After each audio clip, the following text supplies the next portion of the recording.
नमस्कार, मैं डॉक्टर दिनकर वसेकर नर शार्दुल ए चैनल तरफ से आप सबका हार्दिक स्वागत करता हूं।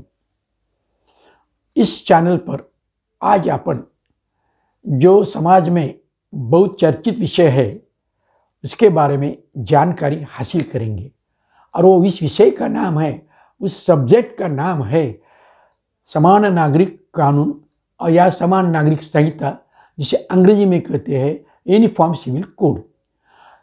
इस कानून की मालूमात लेने के लिए सर्वप्रथम अपन जानने की कोशिश करेंगे कि इसकी ज़रूरत है क्या, इस समान नागरिक कानून के लाभ देश को क्या मिलेंगे, और उसके साथ ये भी जानने की कोशिश करेंगे कि समान नागरिक कानून के तहत क्या क्या मुद्दे हैं, क्या क्या बिंदु है, क्या क्या पॉइंट्स है। चलो अपन आज शुरुआत उसके लिए करेंगे।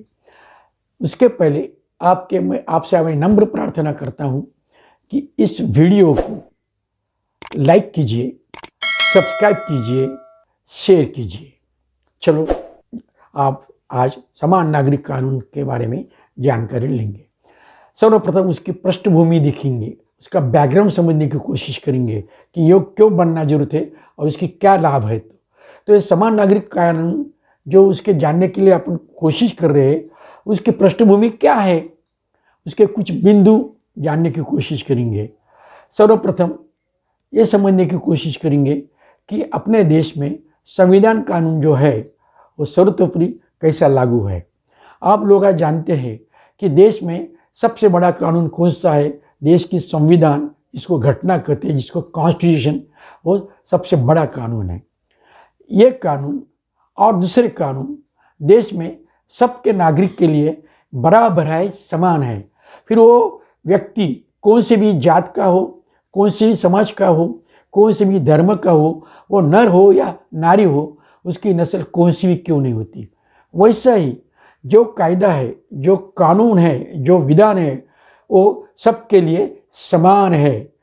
यानी कायदा सबके लिए बराबर है और सबके लिए समान है। मगर अपने देश की खास हैसियत है। क्या है वो हैसियत? क्या है? अपने देश में विभिन्न प्रकार के धर्म है। धर्म के अनुसार विविध कायदे, अलग अलग कानून है।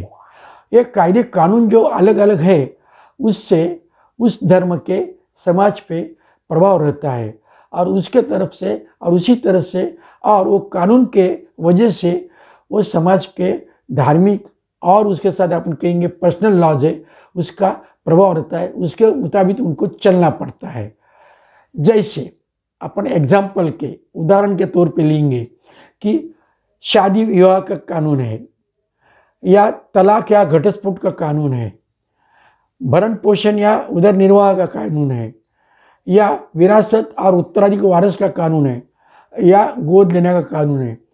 ये जो कानून है, ये पर्सनल लॉ जिसे कहते हैं, ये सब विविधता धर्म के कारण अलग अलग है और ये अलग अलग ढंग से समाज में उस धर्म के मुताबिक, धर्म के अनुसार लागू होते हैं। उससे समाज में दिक्कत पैदा होती है। क्या दिक्कत पैदा होती है? ये जब विवाह का, तलाक का या वारिस के बारे में, उत्तराधिकारी के बारे में जब सवाल पैदा उठते हैं समाज में, तो उसमें ज़्यादातर महिला को दिक्कत होती है। महिला परेशानी में आ जाती है, उन पे ज़्यादा अन्याय होता है। ये विविध कानून के वजह से उनको ज़्यादा असमानता से मुकाबला करना पड़ता है और इसके साथ ही उनके मानवाधिकार जो है, ह्यूमन राइट्स जो है, उसका हनन होता है। ये क्यों होता है? क्योंकि अपने देश में जो पर्सनल लॉज है, विविध व्यक्तिगत जो कायदे हैं, जो धर्म के अलग अनुसार अलग अलग है, वो सब पुरुष प्रधान संस्कृति, जिसे अंग्रेजी में पैट्रियार्की सिस्टम है, उसके प्रभाव के कारण ये सब होता है। और ये कानून के वजह से, विविध कानून के वजह से जो दिक्कत उठाना पड़ती, उतनी दिक्कत वो कम नहीं होती। जब भी आज का ज़माने में देखो, यह हिंदुस्तान में क्या चल रहा है देखेंगे, यह राष्ट्र अपना प्रगति के रास्ते चल रहा है, प्रगति के रास्ते पे चल रहा है, तो उसके साथ एक बात दिखाई देती है कि समाज में जाति भेद की बेड़ियाँ टूट रही है, समाज में समरसता आ रही है।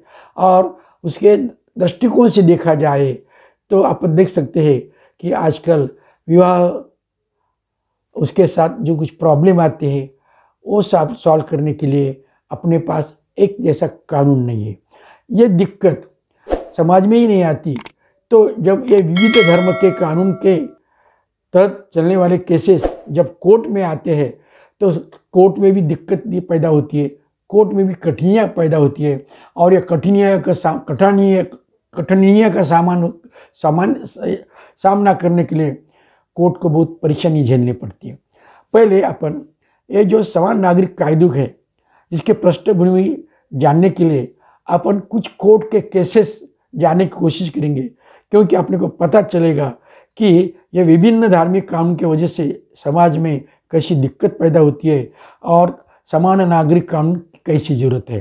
तो जो कुछ कोर्ट केसेस है, पहले केस लेंगे अपन गए जिले में, दिल्ली हाईकोर्ट की केस है, वो पूरे देश में चर्चित उसके बारे में चर्चा हो रही है। वो चर्चित न्याय का निवाड़ा है। वो क्या है, वो दिल्ली हाईकोर्ट ने क्या कहा, उसमें क्या हुआ कि उसमें एक हिंदू कपल हिंदू रिवाज के मुताबिक, हिंदू पर्सनल लॉज के मुताबिक, हिंदू धर्म के मुताबिक उसमें उनकी शादी हो गई।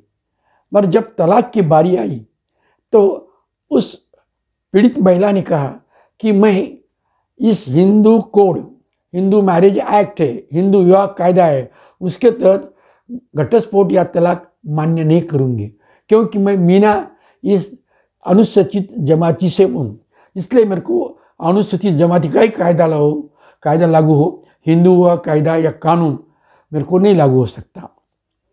अभी हाईकोर्ट दिल्ली कोर्ट में ये परेशानी बढ़ गई। फिर उन्होंने इस कानून के ये केस को देख के ऐसा क्या कि देश में जब जातीय बेड़ियाँ टूट रही है तो फिर विभिन्न कानून, विभिन्न धर्म के पर्सनल लॉज अलग अलग क्यों हैं, ये जोर शोर से आए और उसके वजह से अपने को समान नागरिक कानून की जरूरत है, ऐसा उस दिल्ली हाईकोर्ट ने कहा। अभी दूसरी केस लेंगे, वो तो सुप्रीम कोर्ट का लैंडमार्क जजमेंट है, वो बड़ा न्याय है, न्याय निवाड़ा है। 1985 में मुस्लिम पीड़ित महिला को सामने एक सवाल पैदा हुआ, अभी अपन तो तलाकशुदा है, अब जीएंगे कैसा। जब सुप्रीम कोर्ट में मामला आया तो सुप्रीम कोर्ट में ये तलाक पीड़ित जो मुस्लिम महिला है उसके बारे में कौन सा कानून लागू करना, ये सवाल आया। उस वक़्त सुप्रीम कोर्ट ने जो आपराधिक आचार संहिता है उसके कलम 125 अनुसार ऐसा न्याय दिया जिस न्याय की वजह से उसको निर्वाह भत्ता तो मिलना शुरू हो गया, मगर वो कानून पर्सनल लॉ से अलग था।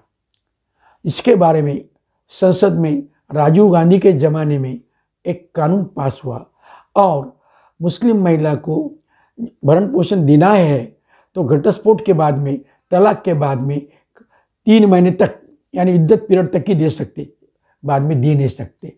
इसलिए और तलाक पीड़ित महिला की परेशानियाँ बढ़ गए। बाद में डैनियल लतीफ़ की केस सुप्रीम कोर्ट में आई। उस केस में सुप्रीम कोर्ट ने कहा कि तलाक पीड़ित महिला को जब तक पोषण भरण का भत्ता दिया जाए, निर्वाह का भत्ता दिया जाए, जब तक उसको दूसरी शादी नहीं करती या दूसरा जीवित साधन उसको उपलब्ध नहीं होता। अभी देखिए कैसा समाज में बदल होते जा रहा है, कठिनाइयाँ पैदा होती जा रही है और सुप्रीम कोर्ट कैसे जजमेंट दे रहा है, निर्णय दे रहा है। और एक जजमेंट देखेंगे, अपन समझने की कोशिश करेंगे।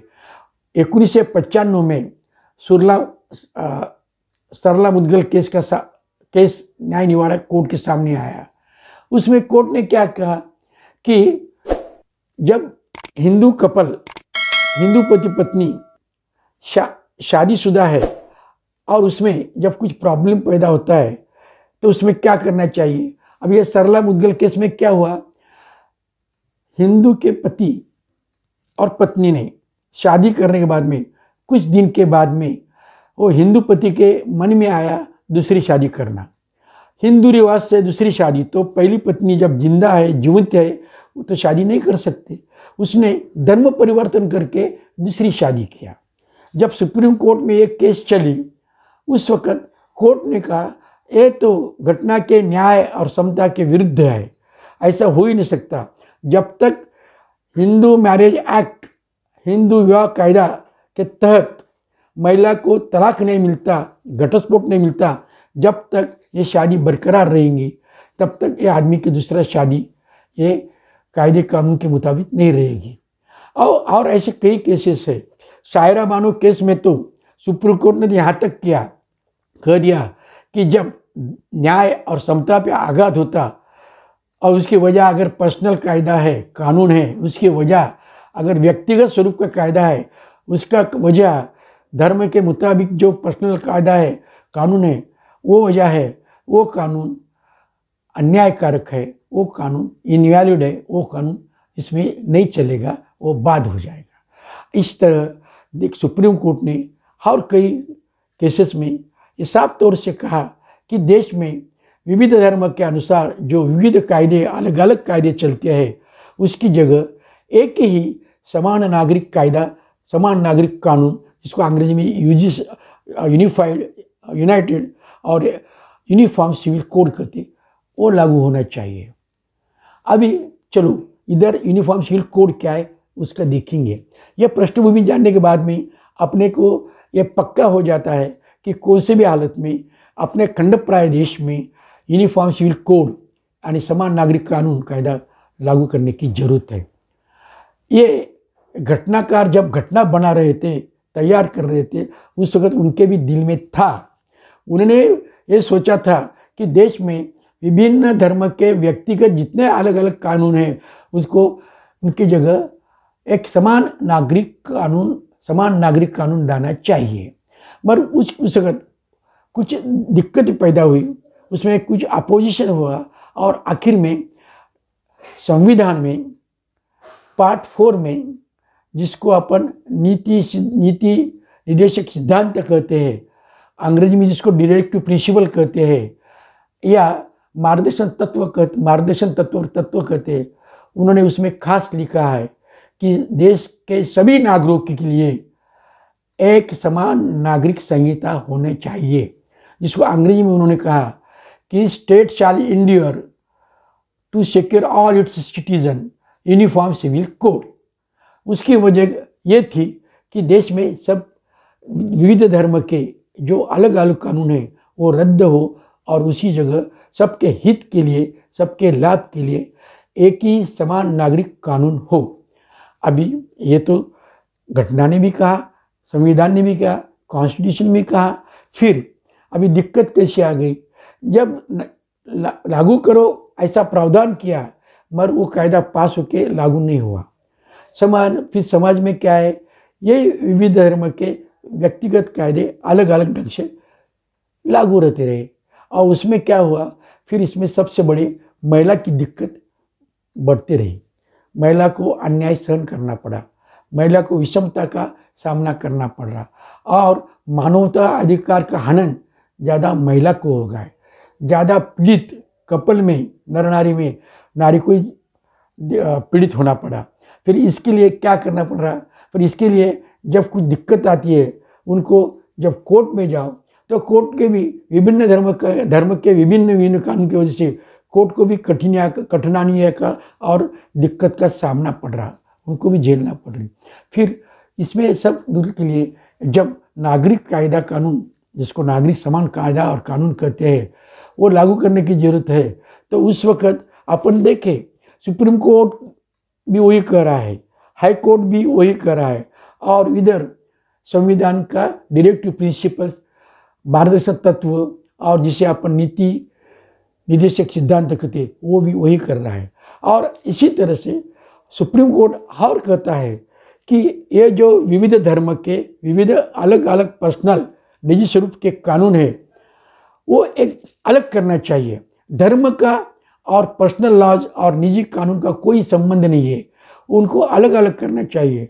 और जब भी कभी विभिन्न धर्म का विभिन्न कानून और घटना का आर्टिकल 14 और 15 का जब संघर्ष होता है, उस वक्त न्याय समता के लिए घटना को अधिकार है, घटना के जरिया, घटना के द्वारा संसद को और विधान, राज्य के विधान को अधिकार है कि समान नागरिक कानून बनाए जाए। अभी ये बनने के बाद में इसकी जरूरत हो पैदा, महत्व अपने को मालूम हो जाता है कि किस तरह से नागरिक समान कानून लागू होना जरूरत है। अभी जब नागरिक कानून कायदा लागू हो जाएगा, पास करके लागू हो जाएगा, तो अपने को पता चलेगा कि क्या क्या उसके लाभ है। तो चलो उसके लाभ जानने की कोशिश करेंगे। कौन से लाभ है उसके? सर्वप्रथम, अपना देश संविधान के अनुसार धर्मनिरपेक्ष देश है। ये समान नागरिक कानून लागू की वजह से स्त्री पुरुष में समानता आ जाएंगी, उसमें स्वातंत्र्य आ जाएगा, उसमें जीने का हक महिला को मिलेगा, पीड़ित पुरुष को भी मिलेगा, और उससे सबसे बड़े ये लाभ हो जाएगा कि देश में जाति धर्म का, नर नारी का, पुरुष स्त्री का भेदभाव कम होगा। और जब शादी या विवाह जिसे कहते, तलाक या घटस्फोट कहते, उत्तराधिकारी या वारिस का सवाल पैदा होता है, उस वक़्त में जब समान नागरिक कानून आ जाएगा और कोर्ट के विवाद के लिए कोर्ट में केस जाएंगे, उस वक्त कोर्ट का भी बोझा कम हो जाएगा, कोर्ट में न्याय निपटारा जल्दी हो जाएगा, और इससे सब देश का भला हो जाएगा, और सबसे बड़े देश अखंड एकरूप और धर्मनिरपेक्ष से बलवान हो जाएगा। अभी ये होने के बाद में एक सवाल पैदा होता है कि ये समान नागरिक कायदा तो समझ में आया कि सब धर्म के, सब पर्सनल लॉज के जगह एक ही समाज के हित में नागरिक कानून होना चाहिए, मगर ये कानून हर किस जगह लागू है क्या? हाँ, अमेरिका में भी यही स्थिति थी, वहाँ भी ऐसी रुकावट आ रही थी, वहाँ भी समान नागरिक कानून हुआ और वो देश प्रगति के रास्ते पे बहुत जोरों से, जल्दी से, जोर से चल रहा है। अमेरिका में ही समान नागरिक कानून नहीं है, इंग्लैंड में है, ऑस्ट्रेलिया में है, रशिया में है, और अपने देश के जो बगल में पाकिस्तान और बांग्लादेश है, वहाँ भी नागरिक जो कानून है वो भी समानता से लागू है। वहाँ भी मैरिज का रजिस्ट्रेशन करना पड़ता है, वहाँ भी पहली पत्नी होने की वजह से दूसरी शादी नहीं करते आती। इतना नहीं है कि इंडोनेशिया हो या मलेशिया हो, तुर्की हो या ट्यूनीशिया हो, सूडान हो या इजिप्ट हो, वो मोरक्को हो, उन देशों में भी समान नागरिक कानून जो है कुछ हद तक लागू है। वो बाकी देश का समान नागरिक कानून के बारे में छोड़ो, अपने देश में जो गोवा राज्य है उसमें भी समान नागरिक कानून लागू है। अपना जो गोवा राज्य है 1962 तक, 1962 तक ये पोर्तुगाल राज्य के कब्जे में था, वहाँ पोर्तुगल देश का राज्य चलता था, मगर जब 62 के बाद में वो आज़ाद हुआ और हिंदुस्तान में शामिल हुआ, उसके बाद में भी गोवा राज्य में पोर्तुगल का कानून जो धर्म के बारे में और बाकी के बारे में, शादी के लिए और विवाह के लिए तरफ था, एक ही समान कायदा लागू था, जिसको अपन क्या बोलते हैं, समान नागरिक कानून और विधान। वो स्पेशल मैरिज एक्ट के नाम पे वहाँ अभी भी आज चालू है, उसको आज वहाँ भी समान नागरिक कानून होते हैं। आज में कोई भी आदमी गोवा में जाए, उसको पूछे, उसको विवाह के लिए कोई जात का हो, कोई धर्म का हो, उसको रजिस्ट्रेशन करना कंपलसरी है, और शादी होने के बाद में अगर पहली पत्नी जीवित है तो उसको वो शादी, विवाह डिसॉल्व, और जब तक उसको तलाक नहीं मिलता तब तक वो दूसरी शादी नहीं कर सकता। वैसा ही वारस, उत्तराधिकारी बारे में और भरण पोषण या निर्वाह के बारे में वहाँ समान कानून लागू है। जब भारत के एक अंश जो गोवा है उस राज्य में समान नागरिक कानून लागू है, तो उर्वरित राष्ट्रों को क्यों नहीं लागू होता, ये सोचने की बात है। मगर एक ध्यान में रखो, सुप्रीम कोर्ट ने कहा, क्या कहा? सुप्रीम कोर्ट में कुछ केसेस ऐसा है उसमें कहा गया था कि यूनिफॉर्म सिविल कोड लागू करो, बाह्यगामी द्विभार्या प्रतिबंधक कायदा लागू करो। तो कोर्ट ने कहा कि ये मामला पॉलिसी मैटर का है और ये पॉलिसी मैटर में हम दखल नहीं दे सकते। एक कानून राज्य या संसद या राज्य का विधान ही कर सकता है। हम उसमें कुछ नहीं कर सकते। तो ये भी सोचने की बात है। ये सब देख के अभी देश में समान नागरिक कानून पास करे, लागू करने की जरूरत है, उसके लाभ है, ये तो अपने को पता चला। मगर उसके लिए अपने को सुप्रीम कोर्ट ये भी कहता है कि एक कायदा, ये जो कानून है, ये जो विधान है, जब पास हो जाएगा, ये टप्पे टप्पे से पास करके लागू करना, तो देश में अखंडता, एकरूपता और बढ़ेगी और अपना धर्मनिरपेक्ष के रास्ते पे अपना देश जोर से आगे चले और ज़्यादा प्रगति हो जाएंगे। इतना ही आज के बारे में, विषय के बारे में अपने को जानकारी लेनी थी। आपको जानकारी मिली। मुझे पूरा भरोसा है कि समान नागरिक कानून के बारे में आपको पूरा पसंद आया। इसको लाइक करो, शेयर करो और सब्सक्राइब करो, बेल का बटन दबाओ, दूसरे को इसके बारे में कहो। जय हिंद।